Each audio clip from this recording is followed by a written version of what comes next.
Hey, I've had people ask me before about mediating with a lost loved one, a loved one that had passed over. And as I've explained before, I think we see like this here and there, if we've done it right and whatnot, we see no blinders. We can see not like this, but we can see the big picture. And we can get things that we didn't get here. And I think they do help us in ways that we're not going to be conscious of.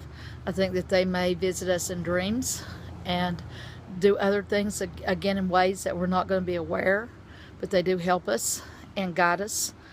And again, we may not be consciously aware of that, but we have the information when we need it. And sometimes people say they feel certain spirits around them, and I'm sure they do. And then sometimes people don't feel spirits around them. And that doesn't mean they're not there at all. It just means that right now you're not going to feel them because maybe they have stepped back so that you can get on with your life, so that you can do whatever work you need to do. That doesn't mean you've been abandoned. It just means that right now that you're not supposed to feel that, or you would. They do have their world, we have ours. And I think that there's work for us to do in each world, you might say, and probably many worlds. Anyway, that's just the way I look at it. And look at it like this. Earth, I've told you this before, is like school. And we're all in here taking like this course and maybe this test and learning this stuff. And maybe when they pass, they're out there giving us encouragement and telling us, do this letter, check off that box or whatever. And at some level, maybe we hear them and we allow them to help us. And sometimes maybe we hear them, but we don't want to be helped. Sometimes we want to do it all by ourselves. And maybe sometimes we give anything a roll if they just be a little more clear. But regardless, I think that's what's going on. You have to be careful when you go to mediating for stuff like that, though, because there are also mischievous spirits and troublesome things that would be happy to come over and do harm to your psyche or to your maybe even to your physical body, because it could drain your energy, or they just play games and they're not good. And sometimes when people want to mediate, they invite these things in, pretender spirits, even spirits that pretend to be someone that you might care about.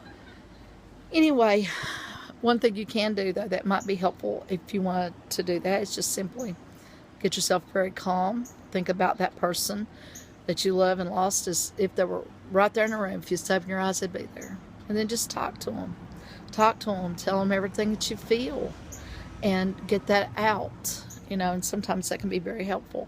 And then you might find that you have little things that let you know they're there. Maybe it'll be a certain object that is meaningful specifically to that person. Maybe it'll be a certain dream, not like a normal dream where it's just, crazy stuff, but one that has a completely different vibe and feel. Or maybe it'll be, a person comes up and says a certain thing, or, a certain coincidences happen over and over and over. Or if you're lucky, maybe you just get a sense of direction. And oh my gosh, as many clients as I've had, I can tell you so many stories of things that happened with coincidence that led a person to know that a loved one was letting them know they're okay and that they're helping them in ways, again, that we're not going to be aware of. Anyway, that's a little technique you can use, but you don't want to, make such a habit of this that you get drawn into something, because you could get obsessed. You could get in a bad place with things that, it's really not best for you to be messing with. Anyway, that's it for now.